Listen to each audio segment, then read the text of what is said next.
Katy Manning is now joining us. I will now add her to the stream. Hello, Katy. Hello, how are you?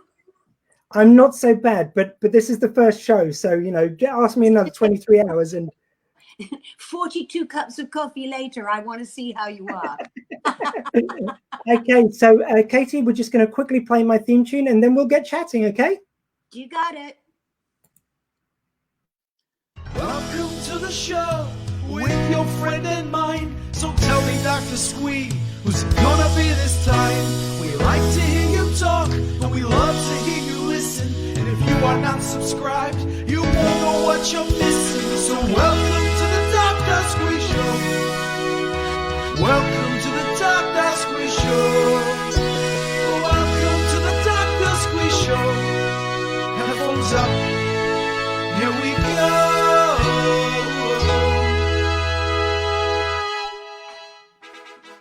Welcome to the Dr. Squee Show. Tonight, Squee welcomes Katy Manning. Hello. And now here's the man himself, Dr. Squee.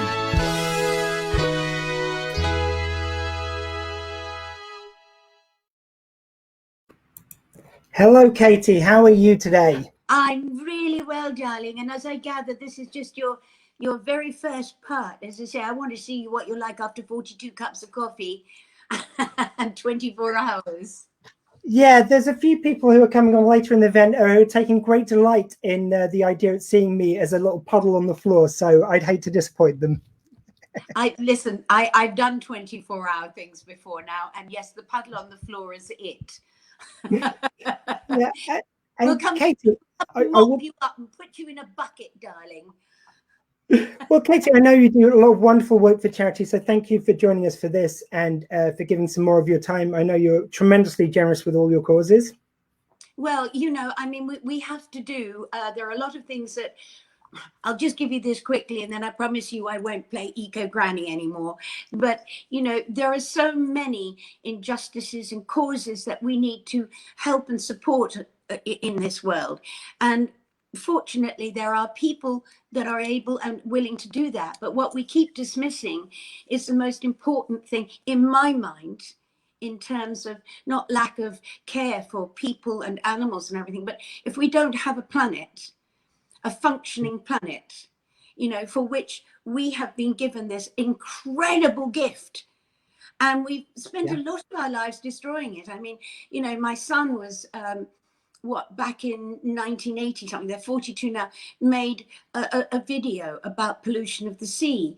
I was dealing with things like this in the late 60s and we were just called nutty hippies, and my poor kid at school said, oh, your mother's just one of those tree hugging hippies, but that's not the case. And we know that governments, we know that everybody is well aware of the problems, hugely aware. And they're leveled because we are going in, invading these, we're deforesting and we're taking away jungles, which are little ecosystems which were always going to be left alone. And out of that, unfortunately, is going to become disease and things that end up like pandemics. We don't realize, well, we do, but that we can do as much as we can, but we have to hope and keep pushing for governments globally, even though there are some governments who have leaders who are in denial. I'll say no more than that, that we have these problems. But this is our gift. This is where we live. This is what has given us life and breath and everything else. And every single creature on this planet is here for a reason. And it's up to us now to really start taking some action and stop dismissing it and always finding something else to put in front of it. And then the other great thing is, one more thing, and then I promise I'll shut up. No, please. The thing is that we know now how multinational companies can make the changes without losing their very important finance, because we can't deny money is an important thing. But there are all these alternatives, and not nearly enough is being done. And as individuals, we have to do every little thing we can. All right, I'll be quiet now.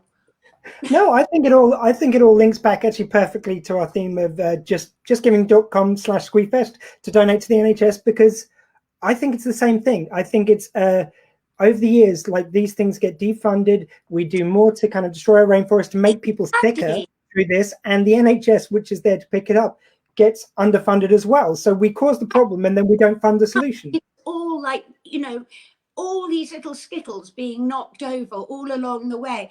And if you look how when we went into, you know, Australia with the Aboriginals, or, you know, we went into, you know, with Indians, and we took in diseases that were not much to us, but they wiped out entire tribes, you know. And what we're looking at, you know, these things, and the national health is left to take care of us all. And I have supported the national health all my life. They are, you know, it's one of the things that put the great in Great Britain. My father was a huge supporter of the national health. It's one of the greatest things ever. And it's up to us also to make sure that they are looked after, because most of us have been born, our lives have been saved. I'm here because of the national health, not because I was born that way, but I nearly died that way, if you see what I mean. And it was through their care. My children are still alive today because of the national health. And, you know, it is the greatest institution, and the passion and the care and the commitment that they put in during the pandemic. And as I say, we're way not over that, and there will be more things that we're going to have to deal with. So we need to look after them. We need to take care of them and do everything we can for them, because as I say, they put their lives on the line for us.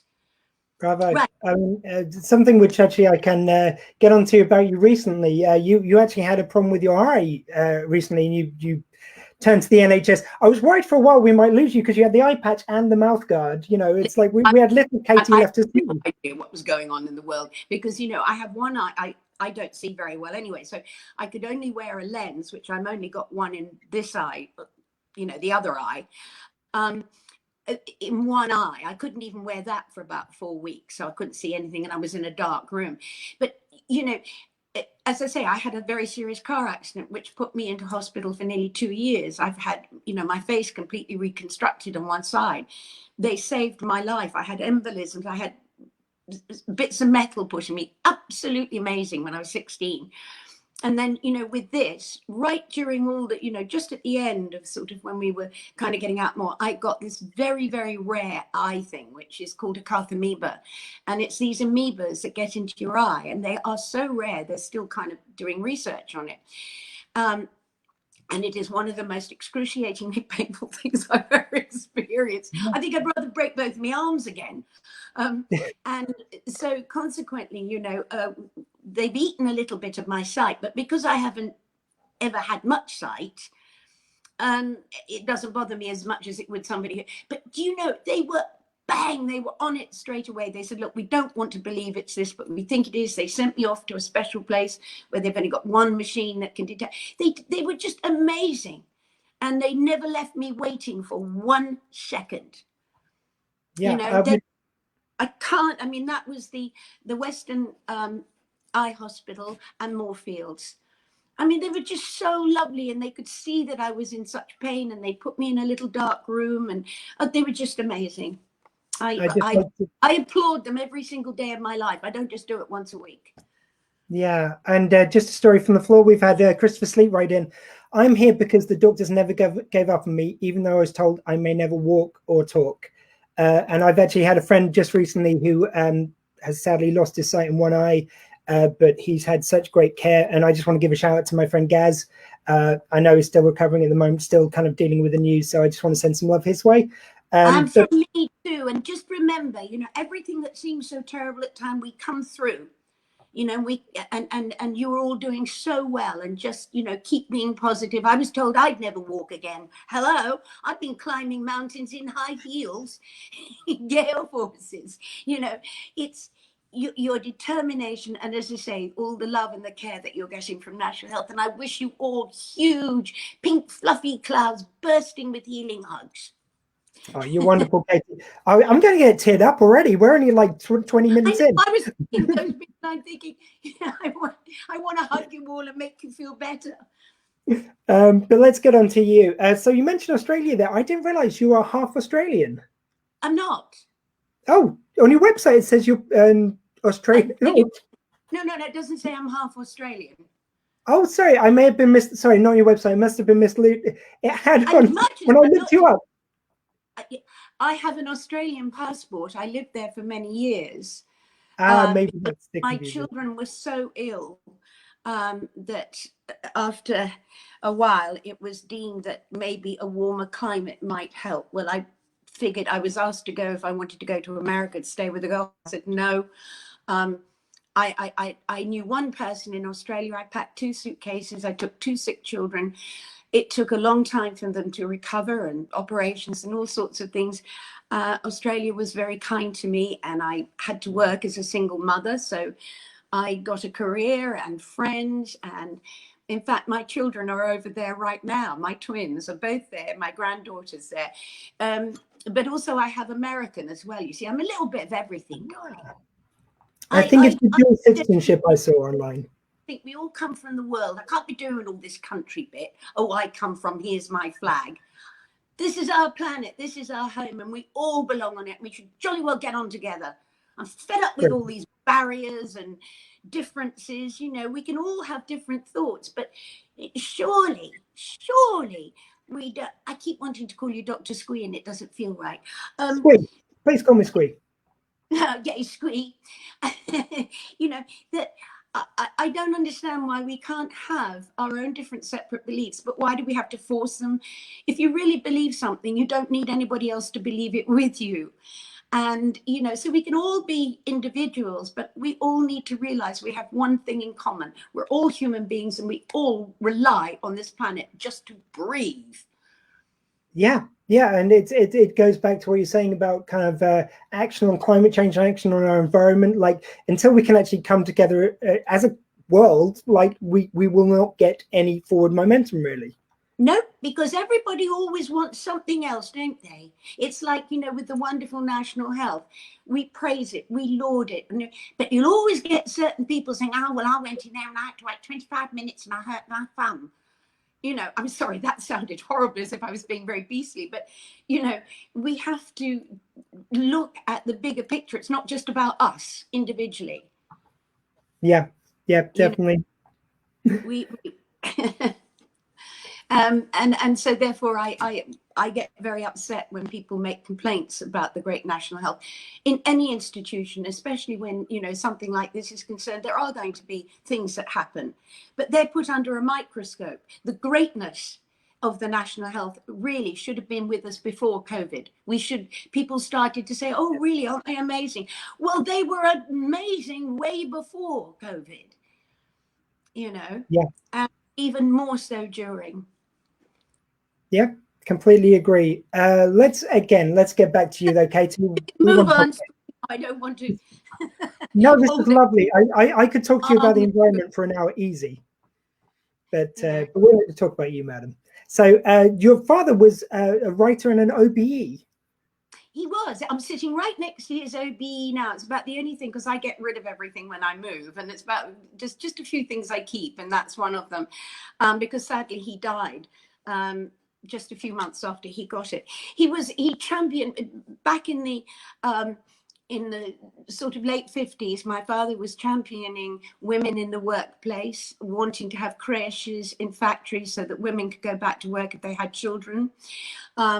He changed the rules of boxing so that there was a doctor at the side of the ring to say when it was, you know, no longer a sport, and it was, you know, because there's a lot of damage that can be done to the brain in boxing.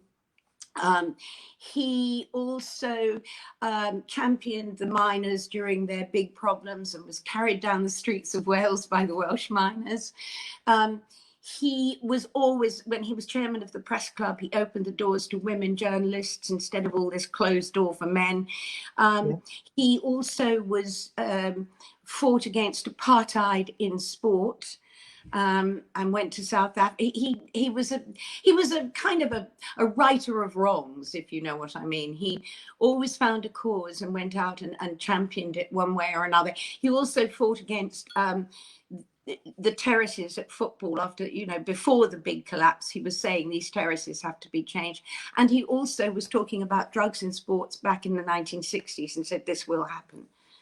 So I grew up with all this around me, which wasn't easy. So obviously, like, I can tell kind of you've got a lot from your father. So obviously your want for activism and for change, but also kind of... My father had the eyebrows you've ever seen in your life. I mean, they were like eye shades. Sorry, I just had to say that. That's okay. That's lovely. So what was it kind of like, because he was writing, did that help inspire you to go into kind of showbiz, into that kind of world?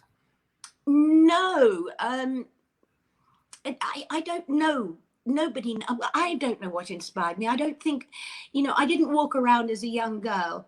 I was too busy kind of dealing with being a little strange because they didn't know that I couldn't see until I was about 5. So I lived in this really very withdrawn little world, and, you know, kids weren't very close. So back then, nobody really noticed. They just thought I was a weird kid, you know, and it sort of, I know that Daddy encouraged me. He was great at telling stories. He was away a lot. I spent a lot of my time with a nanny looking after me and my older sister. So I grew up very, very much a little lone child. But I was very, very creative in my little head and didn't realize that all the characters, I was always another character. And I was always, even, you know, like playtime for me was adopting a character and becoming that character, you know. Everything from, you know, dentists to mad teachers who had furry ears that went up to the sky. And when life got really difficult, I used to climb to the top of my ears. I know, weird child. Brilliant.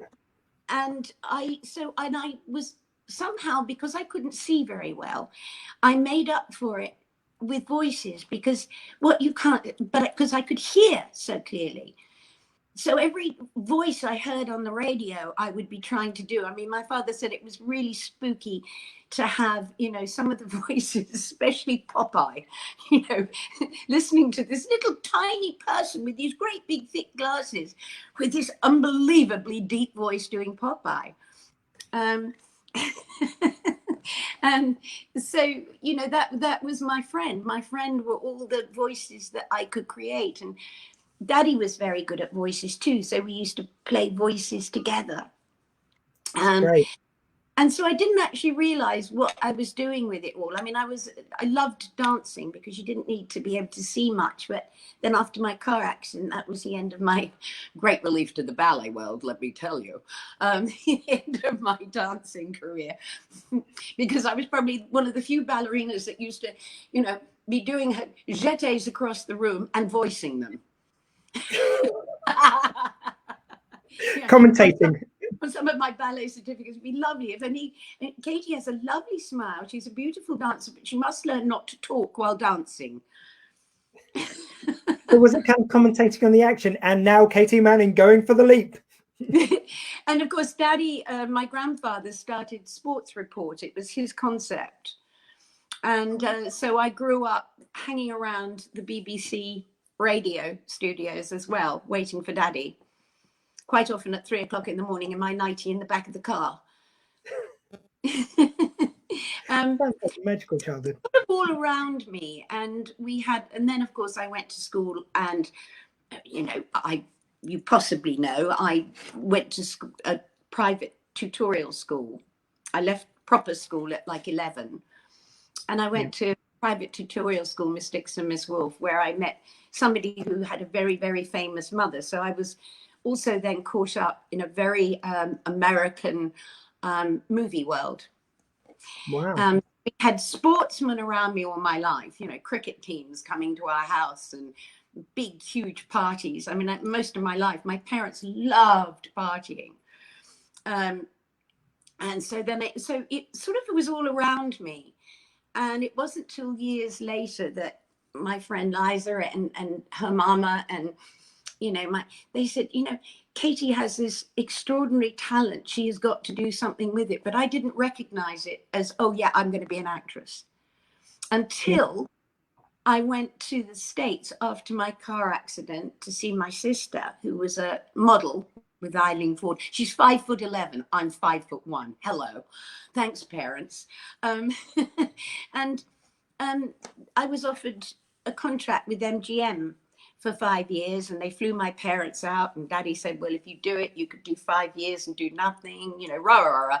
And I came back and I didn't tell anybody. And I decided to audition for drama school. And I thought, well, whoever takes me first gets me. And that's what I did. And so there was a decision, I am going to be an actress. It just kind of happened organically. And then kind of tell us about some of the earlier productions you were in then. I take it was kind of theatre work to begin with? No, everybody thinks this. No, I started in television. You go straight to TV. So it was it Man on Top? I did it the other way around. You know, you're always hearing, and you know, most of the actors that I absolutely admire and love, you know, especially from the older days, all cut their teeth on sort of weekly rep and all that kind of thing. Yeah. And I did Softly, Softly. And then I did, I got a tiny part, like 6 lines, because one of the things I could do, even though I left proper school at 11, I could speak French. And it was a part of a French au pair girl in Man at the Top with Kenneth Haig, written by John Brain, who was like the groundbreaking writer of that time, you know, very different kind of television. So I got the part of the French au pair girl, and I'd only been doing it for about, I don't know, 4 or 5 days rehearsals. And they took me out and gave me the Juve lead in an episode written especially for me, and then another one. And it was during that time that I went to, I went in late to go to Doctor Who. They'd already shortlisted it to 3, but Terence and Barry said, no, there's one person we haven't seen and we really need to see her before we make up our mind. Thank goodness they did, because I was doing this other television series. And I did do one play. I went up to, gosh, was it Wolverhampton? And I did a week's performance playing a 7-year-old in Jane Eyre. Yeah, I know. And I had to do a little ballet dance and speak French again. And she was 7. I'm playing 7 at 19. And am I right in saying, like, because I know with other TV shows, like there was a lot of things at the time whereby they wouldn't ask you to do another show if you were doing one. Like, was that a rare thing, kind of, to be invited to do Doctor when you were in another show? Doing a very serious one for commercial television. And this was BBC. There was no, you know, I was doing the other one, but I would have been finished in time. I wasn't like a soapy or anything. It was time. But I didn't start and then I carried on in television after. I did Target, where I played a junkie, directed by Douglas Camfield. Yep. And I played the first, in a true court case, lesbian on television, and it was a true court case who would get custody, and that was directed by Douglas Camfield. So he never directed me in Doctor Who, but he certainly made up for it. So my theatre didn't come till I was doing Serendipity, which was a Sunday afternoon arts and crafts program, and at night I was playing a 16-year-old mass murderous girl guide. That's quite were you typecast? Well, no, because I was actually teaching people how to work with epoxy resin, how to polish semi-precious stones during the day, and then at night I'm a mass murderess in knee socks, bunches, and I'm walking around just quietly and very sweetly. Her name was Rosie Macron, with big bunches, just killing people. Natural thing in the world. So, I mean, how was the presenting? So, yeah, that was presenting in Serendipity, wasn't it? Oh, yeah. How was that for you? Fascinating, except when they gave me the wind-up, and it was all improvised. There was no scripts. So I would go in and they said, oh, right, this week we're working with, we're weaving. Next week we're doing metal work, so on and so. And I do a lot of these sort of things, but a lot of those I didn't do. So you go in and you have the expert, and they were, tie-dyeing, that was another good one. And you have all these experts who were lovely, but not very animated. So with no disrespect, they would be absolutely brilliantly knowledgeable about their subjects. But they would be very like staccato, and then you take your epoxy resin and you put, and I'm kind of, jazzing it up. And then at the end, they give you the wind up signal, right? Well, with my eyesight, I did put my glasses on for some things, but they're so thick, and I would often misread the signal. So I'd start to do the wind up, and then I'd notice they going, no. So I'd suddenly say, however, we will be, and I'd have to, so it was all improvised. And I think there was 13 episodes I did. And it was teaching people how to sculpt, out of pieces of the early stages of taking like a dry, stale Hovis loaf and carving into it, so that people could, and because to me, anything that you make or create or paint is art. Don't compare it with anybody else's. Like people say, oh no, I can't paint because I can't paint like Rembrandt. Well, no, Rembrandt painted like Rembrandt. You paint like you paint. And I think more people should, and I think they did during lockdown, actually start saying, well, I'm just going to have a go. And that's all it is, just have a go. Yeah. If we can get back to the Doctor Who of it. So you go for the audition. Oh, gosh. What was that process like, and how did you find Jo Grant as a character when you first kind of saw the scripts? Oh, listen, everybody thinks it was, I'm sure people have wonderful stories, a lot more organized than mine. I turned up really late, couldn't find where they were, got frightfully lost, had the most awful cough. It sounded like, kennel cough. And I, because my glasses are so thick, people need to look at your eyes. And so I always would take them off, and then, of course, didn't know where I was going. So I arrived late. Terence Dix used to tell the story. And I walked in, I had all the rings and the thing, and they'd shortlisted it to 3, and they'd all auditioned with Richard Franklin. And Richard Franklin, bless him, tells the story. He said, oh, yeah, I auditioned with Katy. No, I didn't. I auditioned alone because they, there was an amount of time where they just wanted to see me, and that was the time I was free. Yeah. So they very patiently waited for me. And then get a call from one of the security people at the BBC saying, we have a lost person here. Does anybody want to claim her? Anyway, so they said to me, could you read the script? Well, I was too embarrassed to show them my big, thick glasses. So I kind of got the script and I put it under my nose. And they said, could we? And I said, well, no, it's a bit hard, So they said, well, would you do an improvisation instead? So I hadn't read a script. I had no idea what they wanted. And so they said, they sent me into this big rehearsal room, and there was a coach stand, and it had I had to imagine that on the imaginary coat stand, I mean, you need all this for Doctor Who, so it was probably a better audition than me reading. And I had to imagine there was a big furry hat, and the big furry hat had to turn into a devil. And I had to react to the fact that it was turning into this devil. And then, of course, it goes back into my character seeing it, that it's actually only a hat, and her reaction to, the mistake that she made, that it really wasn't a devil at all. It was just a furry hat. Yeah. That was how I got the part of Jo Grant. That's so BBC as well, acting against a coat stand. I love it. I love it. I mean, it's also, it was a completely different audition than most people usually have. Yeah. And I got a call the next day saying, would you like to play Jo Grant? So it was like overnight. It's wonderful. And it strikes me that like a lot of your kind of traits seem to gel a lot with Jo Grant. Was there any kind of taking from your life as the kind of role went on, or was it just a coincidence that she was so like you? Well, you know, it must have been a coincidence because I didn't see anything until basically I got the filming script, because you do the filming first.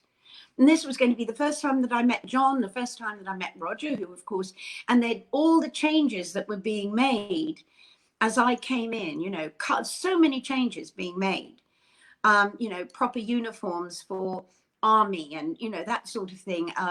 The master, they introduced Richard Franklin. And Barry Letts had fought very hard and got a little bigger budget to work on special effects because, you know, we didn't have computers or anything like that in those days. So it was a huge team of very committed, very determined people who'd stay up all night just to get something right. And so I saw the filming script. So basically, I found out later that they were so amazed that I was kind of everything that they sort of wanted. The only thing that we took back a bit on was there was a lot written about her being a part of UNIT. Well, as I think anybody who's watched me realizes, she wasn't really. You know, she'd done like a year. She got in because of her uncle. She'd done like a year and she'd chosen to do escapology and really beautifully useless things. She, you know, and because she says in her very first run, which I think is lovely, he said, you know, I thought you said you took A-level science, and I think you get her straight away. And she just turned around and she said, I didn't say I passed. And so, you know, I think you get like so she was very young, she was 19.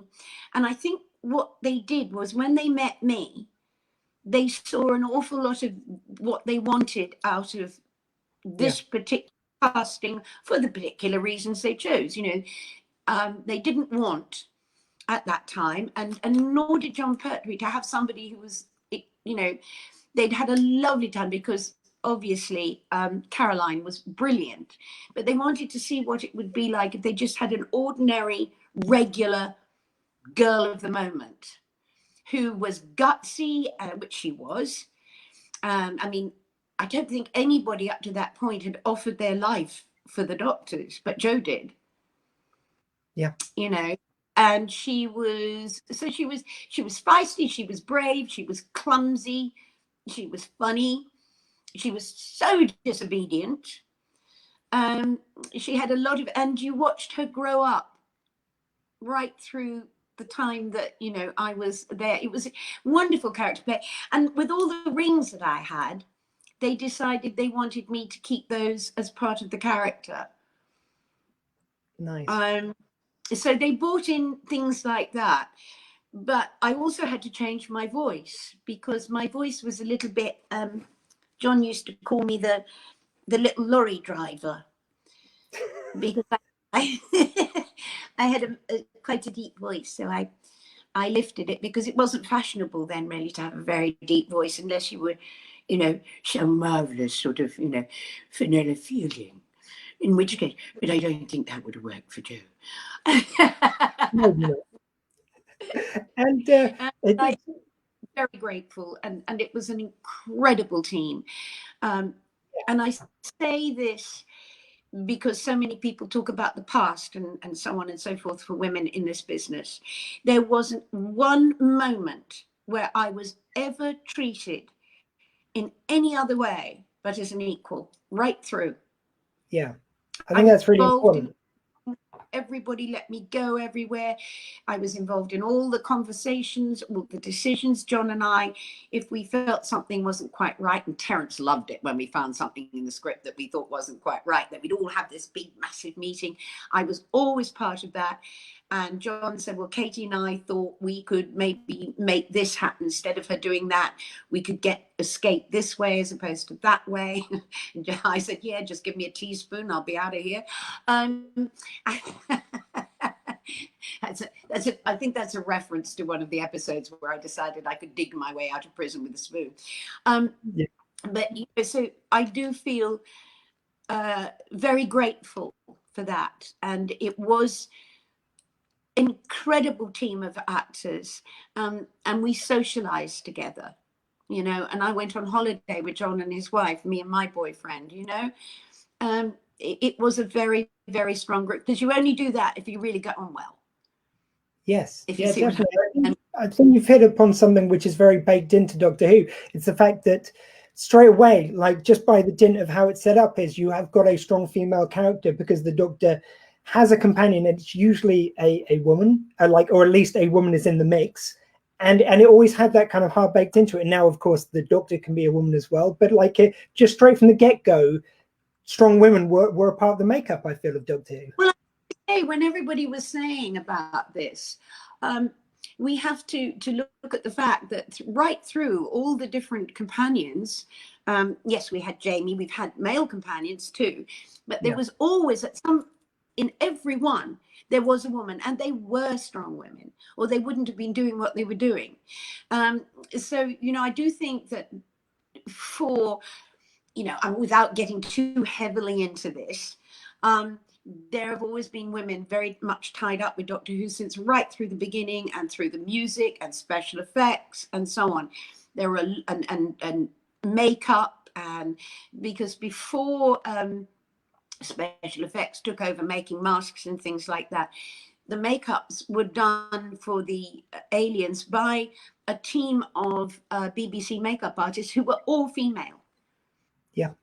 Yeah. And so the very founding of Doctor Who, effectively, Lambert. On what it was like being a woman back then, and I never ever felt in any way. But then I guess I was lucky because I grew up with parents who made me feel very strong as a woman. Sure.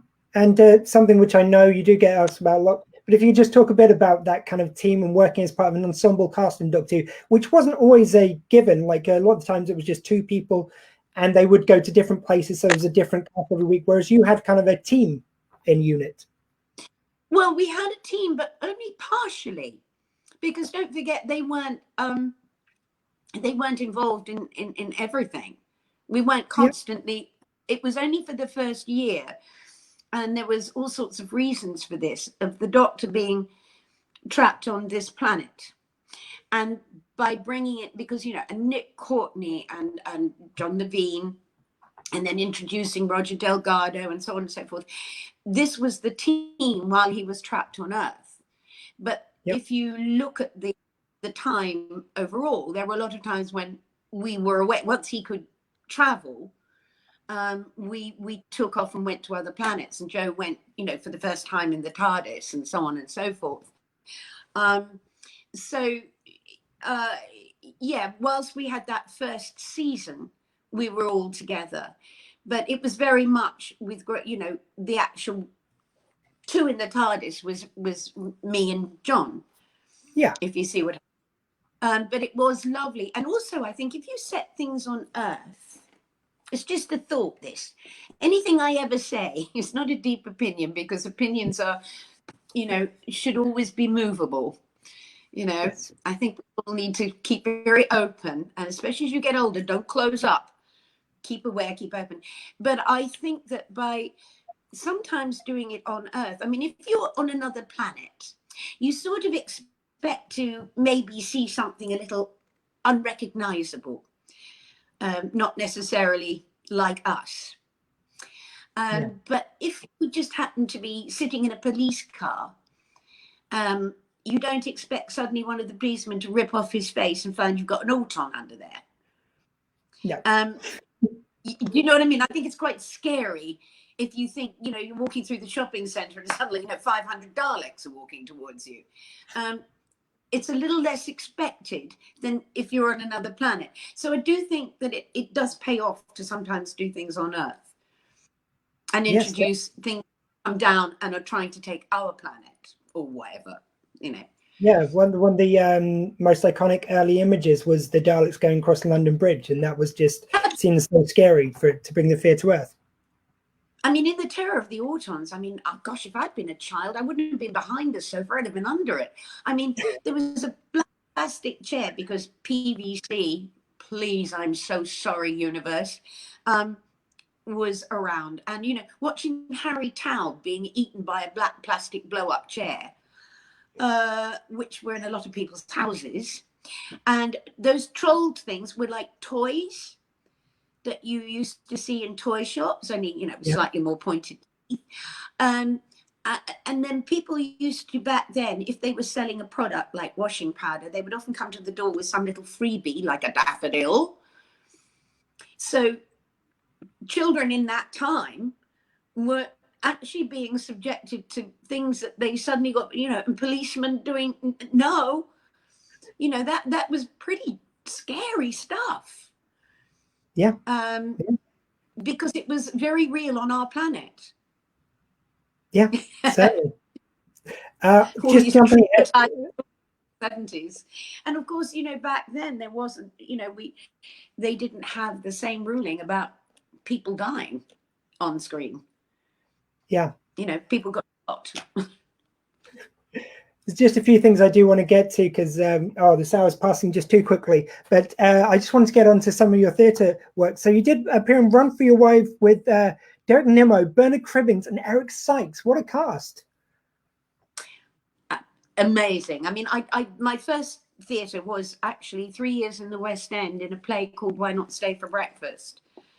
And then I worked with Jeff Rawle. I did, and Peter Denyer. We did So Who Needs Men at the New London. Yes, then I did worked with I learned Doctor in the House, Jimmy Edwards, and people like that. I was surrounded by the most amazing comedians of that era that taught me so much. You know, if you were keen, they wanted you to learn. I mean, Jimmy Edwards, and there's 12 godparents the children have, you know, but Jimmy Edwards even is one of them. These were people that taught you so much about your craft. And what I learned from Eric, and we all became great friends. And, you know, it was very exciting to be that young and learning from such great comedy people. I was just so lucky. I really, really was. And I've had great times in theatre, you know. I mean, I played Educating Rita. I did at the Opera House and right across Australia for nearly 3 years when I was in my early 40s. And I said, because it's just a 200, and I said, if they ever laugh when I give my age as 27, I'll know it's over. And, you know, and I played Elvira in Blythe's. I've just done so much theatre work, but it all came later. And I love it. But my heart belongs in television. I love television. Yeah. Watching it. I wish I was doing more. I really, really love it. I did want to get on to. What did you want to ask me about? And then I did my play where I did it in America. I wrote it and I played 26 characters on stage and then recorded it for Big Finish. Wow, 27 characters on stage. Oh, I know. Honestly, darling, I was going to disappear up my own bottom at one point. I mean, because they're all talking to each other in conversation and situations that were happening. And I played everything from sort of, you know, Australian men, African men. I played old Greek men. I played pilots. I played 2-year-old children. I did babies crying. I wrote a rap song, so I had to perform a rap. I mean, it's a lot. Okay, well, I'd like to bring it up to kind of like some of the modern Doctor Who quickly. So you appeared in Sarah Jane Adventures alongside Matt Smith. That was just such a fantastic episode. Russell T Davies, who gave us back Doctor Who. And one of the things that's lovely about Doctor Who in general is right through to Big Finish, that everybody who's doing it, Moffat, you know, they all grew up as Doctor Who fans. And that's one of the extraordinary things about Doctor Who, that it inspired so many people to go, you know, the writers, everybody. So, you know, when you're doing anything Who related, you're working with people who grew up and are absolutely passionate about it. And that's why it's such a special show, because it is always made with that kind of love. And to go in, and I Liz, and we got on really well, and it was a joy to work with Matt. I mean, what a fabulous, bonkers actor. I mean, I love the fact that he said that I was as mad as a box of frogs. I said to him, have you ever seen yourself?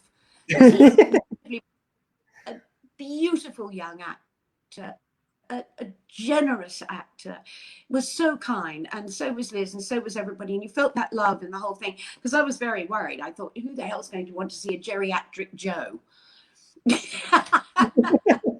All of us, all of us. It's a beautiful script. It was beautifully written, and it's breathed more life into Jo, because Jo Jones is quite an interesting woman. You know, because she did follow the route of, you know, the planet and so on, which is very interesting because so did I.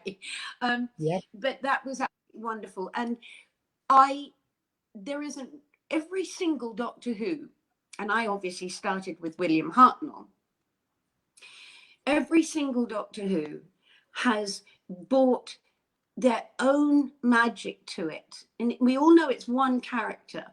So they've all kept this central heart, but the other heart is what the actor brings to the performance. And I don't think there's a weak link. Yes, we're all going to have our favorites, you know, but don't get your knickers in a twist about, oh, I like him better than him.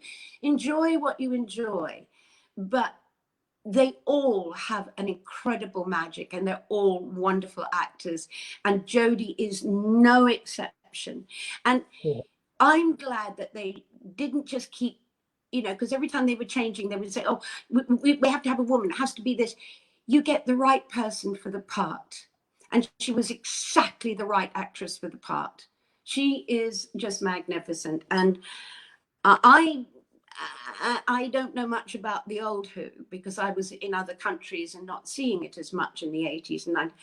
But I am absolutely passionate from the new shows, from the beginning to now.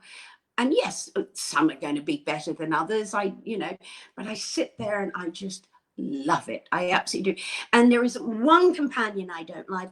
Oh, and I loved it when Rose Tyler came out with, obviously, Christopher Eccleston's Doctor. I mean, she's such a wonderful actress. Those two just, oh, it couldn't have started better. I stood up and cheered in my own home in Australia. I've been recently watching back with my fiance, and she absolutely loves Christopher Eccleston. It was a wonderful reinvention of the show. It was exactly the right casting from both of them that was made to bring it back. I mean, and of course, I think she is Billie Piper. I'm a massive fan of hers. You know.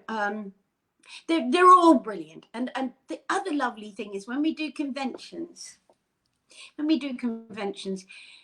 it's such a joy because you feel so close to everybody and anybody. And it doesn't matter whether you're meeting the modern ones like Alex King. We all seem to have this instant hugging love for each other. Yeah. You know, and some of the ones in the new series are so excited to meet us. I would say to them, what, you're surprised I'm still here? But they're so, you know, as we are to meet them. And there is this, and it's the same with the fans, Squee. There's a magic about Doctor Who fans. There is something that we all feel a connection to this wonderful show. It really has that family feeling. You know, I've so many friends I've made through this, and also being able to listen to so many people's lives and some of the trauma that they were suffering when they found this extraordinary escape route through Doctor Who, you know, that got them through such times. Anyway, just thought I'd share that. No. When you told me earlier about your experiences at school, a lot of it chimed in with mine and kind of creating other worlds, because, you know, you didn't, well, for me anyway, it was because I felt out of kilter with the one I was in. And Doctor Who was so helpful to that. It felt like I had a family of friends on the TV through Doctor Who. It's such a welcoming world. So I completely get what you're saying there. I did want to just quickly ask you about one thing from Big Finish, because we're not going to really get time to get into it, but you've worked with... Hold on a second. Oh, okay. You're so cute. Sorry, because I can't see you, I needed to just know what you look like, and you're really, really cute. Go on. Oh, thank you, madam. That's very kind of you. But I just wanted to ask you about working with John Barrowman and Torchwood and the audios for Big Finish. Oh, I love that man. I've worked with somebody else very important, but I'm not allowed to say at the moment because it's not coming out yet. having worked with several of the doctors, either as Iris Wildtime, Joe Grant, or Joe Jones, worked with the new unit team, etc., working with John. But I'd actually worked with Barrowman before. I played I don't know whether you know this, but I played a character called Mother Nothing, who was like a great big cockroach, and she ate all her own children and everybody on her planet. So she was looking to take over another planet. And then John Barrowman was asked, you know, what he would like to do with, and he said, maggots. I want maggots. So, well, maybe he said maggots, but he got Manning as well. He was a joy and a privilege to work with. And of course, we had Stuart Bevan playing boss, which I thought the irony was divine there. But such a joy on both occasions. Such a lovely man to work with. It's a wonderful, and I love Torchwood. So, you know, I was a bit of a fan, but he is lovely to work with. I mean, he's funny. Like it was the same when I was working with John and everything. You have a lot of laughs, but you're in a very, very serious business. And so when it comes to actually doing what you've got to do, you can be giggling and being very naughty. But bang, once that light goes on or that mic is turned on, boom, this is business. This is serious business. Until you say something really stupid and everybody giggles again. But it is a serious business. You do have to give it, you know, people often think that acting is just a whole bunch of fun. It's extremely hard work. You have to be extremely disciplined. I mean, you think about theatre. I was doing 8 shows a week in the West End for 3 years. My father died 20 minutes before I went on stage one night. All sorts of things were going on in your life. You go in, you do your job, you come out, you pick up all the stuff you're dealing with, and you go home and you deal with it. That takes a lot of discipline.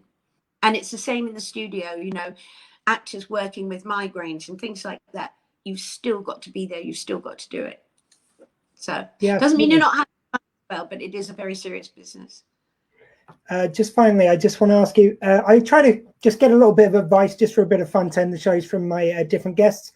And I want to ask you about, because we talked a lot about your activism and a lot about your kind of like thirst to help this planet. What would you advise someone who wants to make a difference? Well, one of the things, I mean, you know, because there are lots of little things that we all know about, you know, we all know, but one of the things that we can do, I think, and take very seriously, is we found out during the lockdown that we don't need as much as we think we need. And we have to look at, if we keep making the demands for things, they're going to keep making them. And so if we keep making demands for things that incorporate plastics and incorporate this and involve, you know, parts of forests being torn down and so on, we have to remember we don't need those things. The amount of wastage from food, you know, we need to rethink how we eat, what we eat. Now, I'm not saying I'm a lifelong vegetarian. I don't eat fish. I don't eat broccoli either. There's a lot of things I don't eat. But we have to look at what we are choosing to eat. Is it responsibly sourced? Because you look at what's happening to this planet because we are over farming with cattle and meat. Now, we don't need this much meat. You know, I won't go into it now, but there's a whole alternative to farming. We have to think about how we shop, what we're shopping for, what's it packed in. Now, I know people say, oh, I haven't got time. You know, I brought up children and been a single working mother. I know how busy life can be. But you have to think very carefully about just getting, and if you have a garden, grow a few things, enjoy it. If you have children, encourage them to grow it with you. But I do think that for all the things we have in the house, if you look around your house, do you seriously need everything you have there? Yeah. I mean, just so I think There's a huge, I mean, if you look at the fishing industry, we overfish. It's just ludicrous. And people will eat a tiny bit of the little fish, because how many people you know eat meat, and the first thing they'll say, you say, I've got your nice piece of liver. Oh, no, I don't eat the liver. Well, you know, if you're going to kill animals, why not eat a little bit more of them if you're going to eat them? And it's worth saying that people speak out against socialism, but the meat industry is heavily subsidized. Yes, absolutely. Yeah. I mean, I didn't get as strong to this as I could have done, because I am not suggesting for 1 second people have to be vegetarians. No, you don't have to be. You don't have to be at all. I'm not saying we all have to be vegans. I believe if we farm the right amount of cattle, you know, and we can take milk and butter, because these are things which are a fairly normal part of it. A lot of people having problems because we were not created to eat as much wheat as we do. We also have to look at, why do we need chemicals in our food to make it more interesting for us? Why do we need to put more packaging on to suck us into buying that product? You know, why we wipe our bottoms with anything but recycled paper? Yeah. Well, Katy, I can't think of a better line to leave it on, quite frankly.